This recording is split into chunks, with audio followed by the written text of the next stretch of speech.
Not a single person knows how to solve overpopulation. Except me.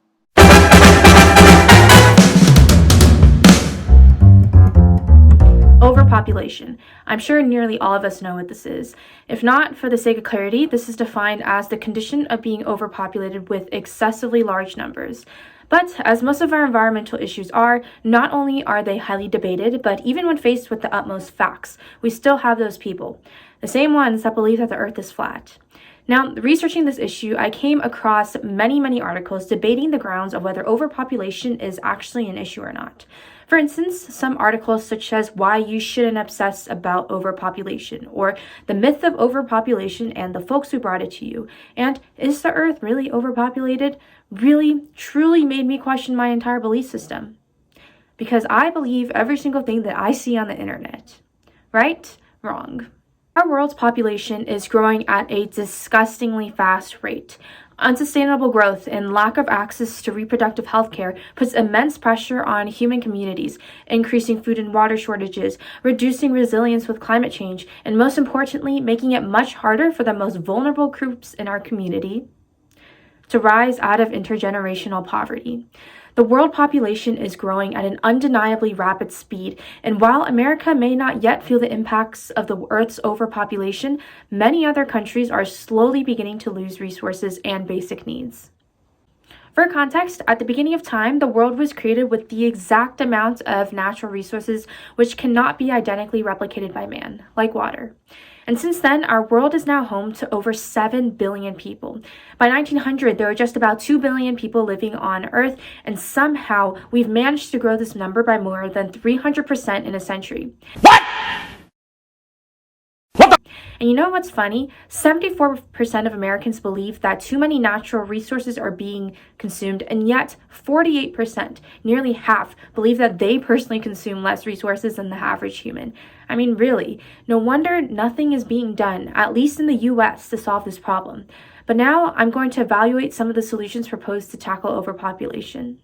Firstly, the one-child legislation policy. 1 kid? Great. 2? Kinda pushing it. Now, oh my god! Oh my god! Realistically and very honestly speaking, this is probably the worst solution I've ever heard. Why, you may ask? Well, let's look at China. China's one-child policy was aimed at slashing the nation's population to boost economic growth.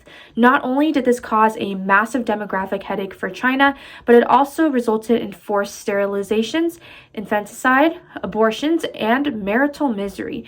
Not that that was just restricted to China and that time period. So China ultimately decided to reverse this decision because it just completely messed up the demographics of their country. Now, there are too many men, which is a major problem in itself to begin with, too many old people and too few young people. Looking to the causes of high birth rates in the first place, people just want children. And they want these children for labor, to look after them in old age, to continue the family name, prestige, and to replace the children who have died.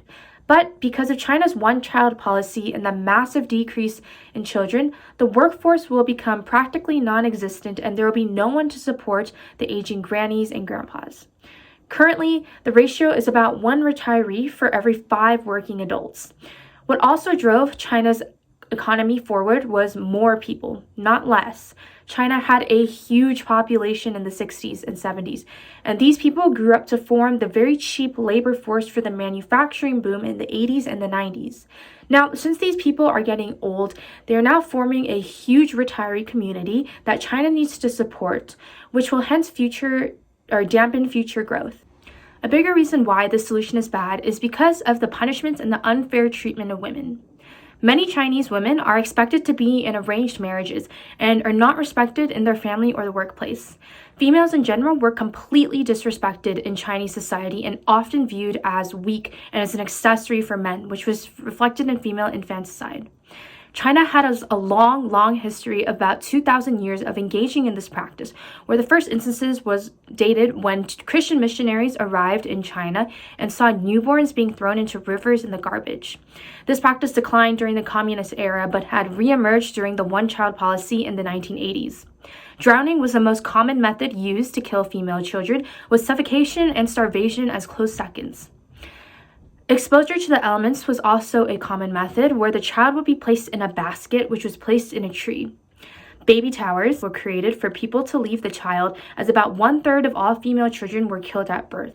Now, this is an example of a solution to address overpopulation that has completely backfired. But birth control and promoting sexual education has proven to be an effective solution that doesn't involve killing babies. Use of contraceptives and a girl's education have had the greatest impact in decreasing the world's total fertility rates. Educating young girls about the importance of family planning and giving them the proper resources allows them to build their generational wealth and pursue their own goals in life. One of the most important things about birth control, though, is the freedom of choice that it gives women. Once women are given a choice and population growth begins to decline because of the contraceptives that are being put into use, human rights and sustainability and other issues become addressed as well. If we look at the US, the global fertility rate is 2.1, while in 2018, the US total fertility rate is about 1.73, which is significantly below the global average. This can be attributed to the widespread education and access to modern contraceptives, at least in the United States, which offer birth control methods like the pill or the patch, or with more long-term methods like the IUD. Colleges and hospitals now offer free contraceptives and safer sex supplies to students.